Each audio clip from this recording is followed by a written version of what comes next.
बिस्मिल्लाहिर्रहमानिर्रहीम। अस्सलाम वालेकुम। आई होप आप सब लोग खैरियत से होंगे। तो आज अब 1.5 एक्सरसाइज स्टार्ट करते हैं। इससे प्रीवियस लेक्चर जो था 1.5 से रिलेटेड जितने भी टॉपिक थे वो हमने डिस्कस कर लिए हैं। अगर अभी तक वो आपने वीडियो नहीं देखी तो डिस्क्रिप्शन में उसकी लिंक गिवन है, आप वहाँ से देख सकते हैं। तो क्वेश्चन नंबर 1 आज स्टार्ट करते हैं। Find the determinant of the following matrices and also find adjoint of C, adjoint of D and adjoint of E. तमाम मैट्रिसेस एक ही तरह से होंगे। डिटर्मिनेंट कैसे फाइंड करेंगे, हमने प्रीवियस लेक्चर में उसको पढ़ा भी था कि डिटर्मिनेंट कैसे फाइंड करते हैं। मैं एक कोई सा पार्ट इसका कर देता हूँ और उसका एडजॉइंट भी फाइंड कर लेते हैं। जैसे सी डिटर्मिनेंट करता हूँ मैं। क्वेश्चन नंबर 1 आपके पास है। क्वेश्चन नंबर 1, सी मैट्रिक्स आपके पास है 3 5 2 4, 3 5 2 4। तो इसको सॉल्व करते हैं। इसमें आपने दो चीज़ें फाइंड करनी हैं, दो पार्ट हैं, एक क्वेश्चन के रिलेटेड दो पार्ट हैं। पहला पार्ट है आपके पास कि इसका डिटर्मिनेंट फाइंड करना है, सी डिटर्मिनेंट फाइंड करना है, and number 2 adjoint of C find करना है। तो ये पूरा क्वेश्चन मैं कर देता हूँ। सबसे पहले डिटर्मिनेंट ऑफ सी फाइंड करेंगे। तो डिटर्मिनेंट लिखते हैं स्ट्रेट बार से, जैसे ये इसी तरह इसको भी लिख देंगे। जो आपके पास स्क्वायर ब्रैकेट है इसको चेंज करके लिखेंगे स्ट्रेट बार में। ये आपने स्टेप ज़रूर करना है, शो करना है कि हम डिटर्मिनेंट सॉल्व कर रहे हैं या मॉड सॉल्व कर रहे हैं। तो डिटर्मिनेंट सॉल्व करने का तरीका, जो प्रिंसिपल डायगोनल्स की एंट्रीज हैं उन्हें आपस में मल्टीप्लाई कर दें, बीच में माइनस का साइन पुट कर देंगे, फिर सेकेंडरी डायगोनल्स की एंट्रीज को आपस में मल्टीप्लाई कर देंगे। 3 इंटू 4 माइनस 5 इंटू 2, तो 3 4 टाइम 12 माइनस 5 2 टाइम 10। तो डिटर्मिनेंट ऑफ सी आपके पास 12 माइनस 2 10। तो डिटर्मिनेंट सॉल्व हो गया। अब इसी का पार्ट 2 है, आपने एडजॉइंट ऑफ सी फाइंड करना है। Adjoint of C. एडजॉइंट का रूल भी हमने पढ़ा। जो प्रिंसिपल डायगोनल हैं इनकी एंट्रीज को आपस में इंटरचेंज कर देना है। जैसे ये 4 नीचे है तो 4 को ऊपर लिख देंगे, 3 ऊपर है तो 3 को नीचे लिख देंगे। नंबर 2 पार्ट क्या था इसका कि सेकेंडरी डायगोनल्स की एंट्रीज हैं उनके साइन को चेंज कर देंगे। जैसे ये +5 है तो ये -5 आ गया, और ये +2 है तो -2। तो ये आपके पास एडजॉइंट भी सॉल्व हो गया। क्वेश्चन नंबर 2 है आपके पास, right which of the following matrices are singular matrices and non singular matrix. आपने बताना है कि कौन सा मैट्रिक्स सिंगुलर है और कौन सा मैट्रिक्स नॉन सिंगुलर है। तो इससे भी हमने डिस्कस किया था सिंगुलर मैट्रिक्स कब होगा और नॉन सिंगुलर मैट्रिक्स कब होगा। Question number 2, which of the matrix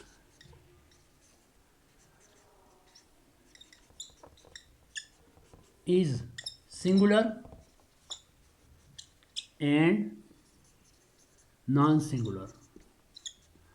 हमने शो करना है कौन सा मैट्रिक्स सिंगुलर है और कौन सा मैट्रिक्स नॉन सिंगुलर है। इसके कोई से दो मैट्रिक्स में कर सॉल्व कर देता हूँ। जैसे पहला बी पार्ट, बी मैट्रिक्स आपके पास गिवन है, बी इक्वल टू 4 3 8 6, 4 3 8 6। तो इसको सॉल्व करें। हमें कौन बताएगा कि मैट्रिक्स सिंगुलर है या नॉन सिंगुलर, डिटर्मिनेंट शो करेगा। हमने लास्ट टाइम शो प्रूव भी किया था कि डिटर्मिनेंट ही हमें बताएगा कि मैट्रिक्स सिंगुलर कब होता है और नॉन सिंगुलर कब होता है। अगर तो डिटर्मिनेंट आपके पास सपोज यहाँ बी था, अगर तो डिटर्मिनेंट ऑफ बी आपके पास 0 आ गया तो वो सिंगुलर मैट्रिक्स होगा। अगर तो determinant of B does not equal to 0 आएगा तो वो नॉन सिंगुलर मैट्रिक्स होगा। ये आपने याद रखना है। तो इसको सॉल्व करें, इसका डिटर्मिनेंट सॉल्व करते हैं। B determinant equal to determinant 4 3 8 6। तो डिटर्मिनेंट कैसे सॉल्व होगा, क्रॉस मल्टीप्लाई। जैसे मैं शो कर देता हूँ, आपने ये नहीं लिखना, क्रॉस मल्टीप्लाई और बीच में माइनस का साइन पुट कर देंगे। तो 4 into 6 minus 3 into 8, 4 6 time 24 minus 8 3 time 24। तो determinant of B equal to 24 minus 24 0। तो आपके पास डिटर्मिनेंट इक्वल टू 0 आ गया। तो हम लिखेंगे बी इज सिंगुलर मैट्रिक्स। इसी तरह कोई एक और पार्ट कर देता हूँ। जैसे सी पार्ट है, सी मैट्रिक्स आपके पास है,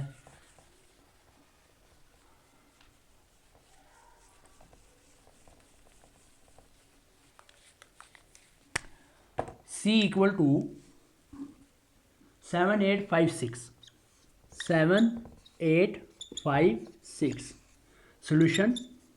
इसको सॉल्व करेंगे, इसका डिटर्मिनेंट लेंगे। अगर डिटर्मिनेंट ज़ीरो आया तो सिंगुलर है, अगर डिटर्मिनेंट ज़ीरो नहीं आएगा तो नॉन सिंगुलर। तो determinant of C equal to determinant 7856 cross multiply और साइन का माइनस साइन पुट कर देंगे। 7 multiply by 6 minus 8 multiply by 5, तो 7 multiply by 6 42 minus 8 multiply by 4 5 40। तो आपके पास डिटर्मिनेंट ऑफ C क्या आ गया 42 माइनस 42। तो C डज नॉट लिखें पहले, since C does not equal to 0 so C is non singular matrix. ये क्वेश्चन नंबर 2 में शो करना था, बाकी रिमेनिंग पार्ट आप खुद ट्राई कीजिए। अब क्वेश्चन नंबर 3 ट्राई करते हैं।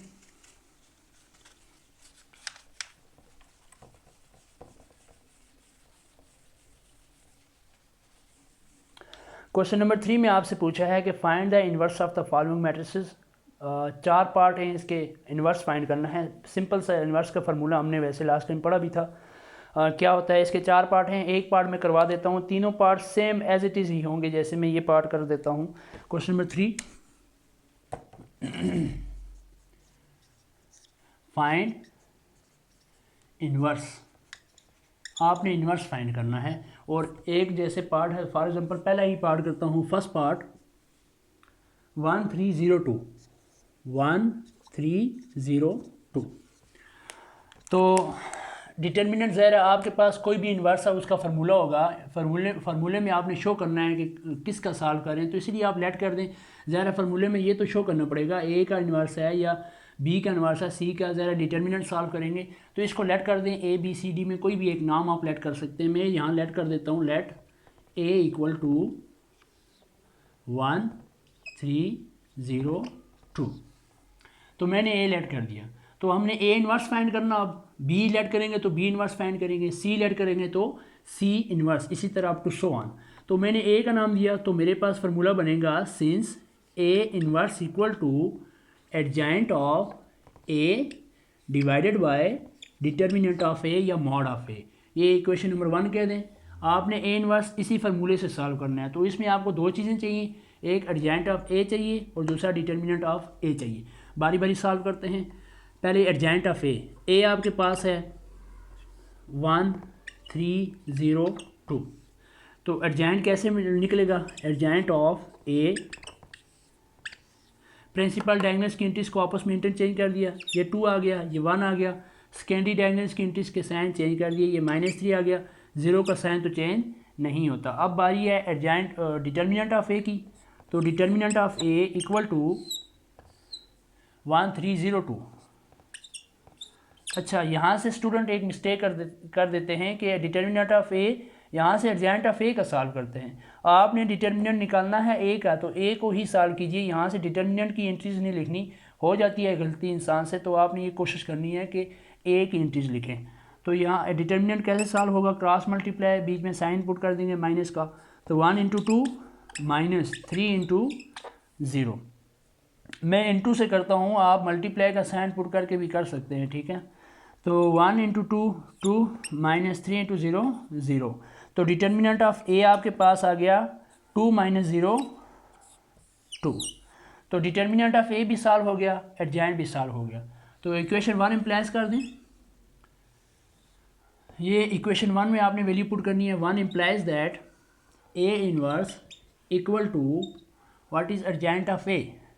ये है 2 - 3 2 - 3 0 1 divided by determinant of A 2, determinant of A 2। तो ए इनवर्स आपके पास हो जाएगा, ये 2 सारी एंट्रीज के साथ डिवाइड हो रहा है तो कर दें। 2 divided by 2 -3 divided by 2 0 divided by 2 1 divided by 2। तो A inverse equal to 2 divided by 2 1, ये -3 बाई 2 एज इट इज रहेगा। 0 के साथ जिसको भी डिवाइड करो 0 ही आता है, तो 1/2। तो ये आपके पास ए इनवर्स फाइंड हो गया। इसी तरह बाकी रिमेनिंग क्वेश्चन भी सॉल्व करने हैं। तो नेक्स्ट क्वेश्चन नंबर 4 ट्राई करते हैं।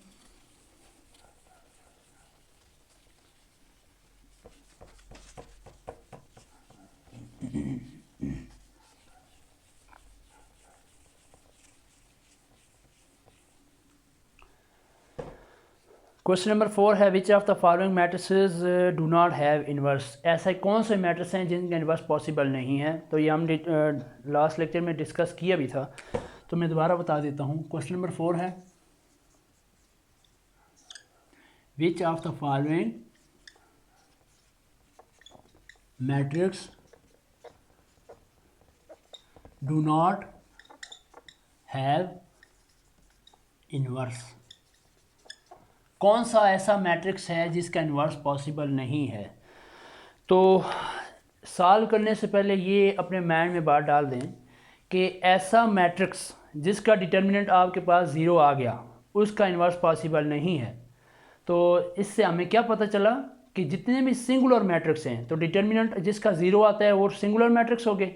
तो जितने भी सिंगुलर मैट्रिक्स हैं उनका इन्वर्स पॉसिबल नहीं है। जब भी आपने डिटर्मिनेंट सॉल्व किया आंसर ज़ीरो आया तो इन्वर्स आगे उसका सॉल्व नहीं करना, इन्वर्स इज़ नॉट पॉसिबल। और जितने भी नॉन सिंगुलर मैट्रिक्स हैं उनका इन्वर्स पॉसिबल है। तो ये भी हमें डिटर्मिनेंट ही बताएगा कि किसका इन्वर्स पॉसिबल है और किसका इन्वर्स पॉसिबल नहीं है। इसके कोई से दो पार्ट में करता हूँ, या आपने आगे इन्वर्स सॉल्व नहीं करना, जैसे ये शो करना है कि इन्वर्स किसका पॉसिबल है और किसका इन्वर्स पॉसिबल नहीं है। तो हम कर देते हैं। जैसे पहले इसका ए मैट्रिक्स है 3 - 1 0 0, A equal to first part 3 - 1 0 0। ठीक है, तो डिटर्मिनेंट सॉल्व करें।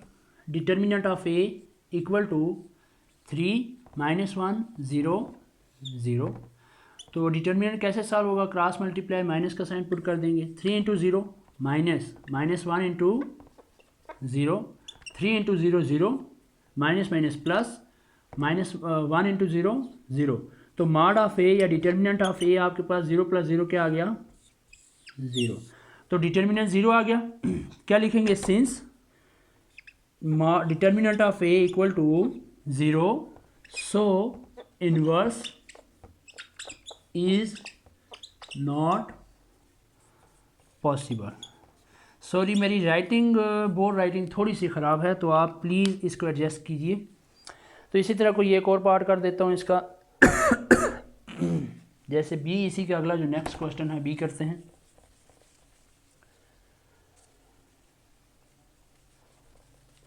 नंबर 2, बी मैट्रिक्स इक्वल है 4 7 - 1 - 2, 4 7 - 1 -2। तो इसका डिटर्मिनेंट सॉल्व करते हैं। B determinant equal to 4 7 - 1 - 2, cross multiply कर दें। 4 × -2 -7 × -1, sorry plus minus minus, 4 2 time 8, minus minus plus, 7 1 time 7। तो डिटर्मिनेंट ऑफ बी आपके पास आ गया -8 + 7, माइनस प्लस माइनस, लेकिन बड़े के साथ माइनस है तो माइनस लगेगा, और 8 में से 7 निकाला 1, तो -1 आ गया। 0 नहीं आया तो इन्वर्स इसका पॉसिबल है। लिखें, since determinant of B does not equal to 0 so inverse is possible.